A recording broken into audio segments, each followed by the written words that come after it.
ගම වටේම දිව්වා.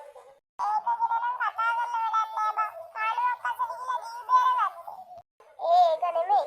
අද අපි මුහුදු යනවා. ඕගොල්ලෝ එනවද? නැතුව බං. කීයටද යන්නේ? 12ට විතර යන්න තමයි මම බැලුවේ. එහෙනම් අපි 11:50ටවත් එන්න. එහෙනම් බස් අපි යනවා. හරි බං එහෙනම්.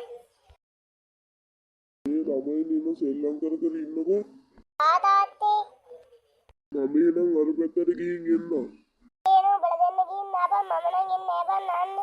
එහෙනම් අපි දෙන්න ගිහින් ආමු. හා එහෙනම් යමු ඉක්මනට. එහෙනම් අපි දෙන්න ගිහින් ආගෙන එන්නන්නේ. හා බං.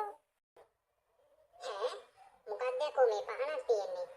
බලමු මේක රත්තරන් එකක්ද කියලා. අප්පෝ මොන රත්තරන්ද? මලකඩක් කාලා.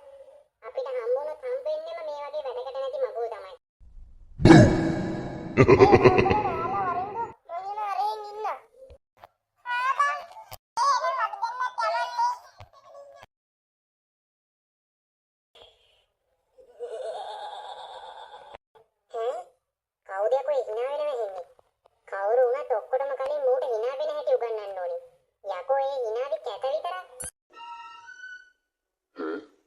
මොකක්ද ඒ සද්දේ? අම්මට සිරි අරු වෙනවද කොහෙද? ඉක්මනට හැංගෙන්න ඕනි. හැංගිලා ඉඳලා එකපාරට මොකක් බය කරන්න ඕනි මෙතන සිහි නැති වෙලා වැටෙන්නම. ෆිල්ම් එකේ හොඳම හරියන තිබ්බේ. ෆිල්ම් එකක්වත් බලන්න දෙන්නේ මල කරදරේ.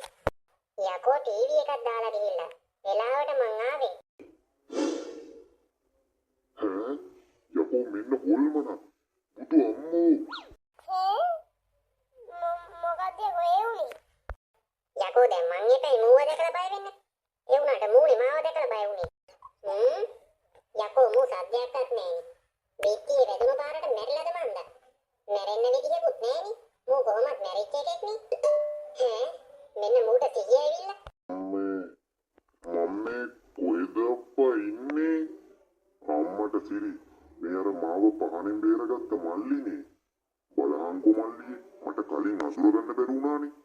සුදු පාට බෙච්චීටේකුත් පෙරෝගෙන එනකොට මං දැක්ක නිකන් හොල්මනක් වගේ. අම්මෝ මං බය වුණ තරම. මේ බලහන් මල්ලියේ මගේ පපුව තාම ගැහෙනවා. ඉතින් තාමසේ හොල්මනක් නේ. මොකටද බය වෙන්නේ? බලමි ඕනේ එන්න. යකෝ කලබලයට මට ඒක මතක් වුණේ නෑ කියහන්කෝ. අනේ මන්ද තාමසේ මාර හොල්මනක් තමයි. ඒ වයින් වැඩක් නෑ. දැන් තාමසේ මොන මගුලකටද මේ මාව හොයාගෙන ආවේ? ඉතින් මල්ලිනි මාව පහනෙන් එළියට ගත්තේ. ඉතින් මල්ලි මාව නිදහස් කරාට මම මල්ලිට මොන හරි උදව්වක් කරන්න එපැයි. ඒකයි මම මේ හොයන් ආවේ. අඩේ සිරාවට මරුනේ. මේ තාමසේ ඔහොම පාවෙන්නේ කොහමද? මං ඉතින් කොහොමත් මෙහෙම තමයි ඉන්නේ. මට ඕනි නම් මල්ලිවත් මෙහෙම පා කරවන්න පුළුවන්. අඩේ සිරාවට ඒ පොඩ්ඩක් මාවත් එහෙනම් පා කරනවාකෝ. අයියෝ ඕක මොකද්ද මල්ලි? අම්මට දිරි මෙන්න උඩ යනවා. අඩෝ මරු. ඒ මේ උඩි මාව පොඩි වටයක් යවනවාකෝ. මල්ලි කියනවා නම් ඉතින් ඕනි දෙයක් කරනවා මං. යනවා ආකාශයේ.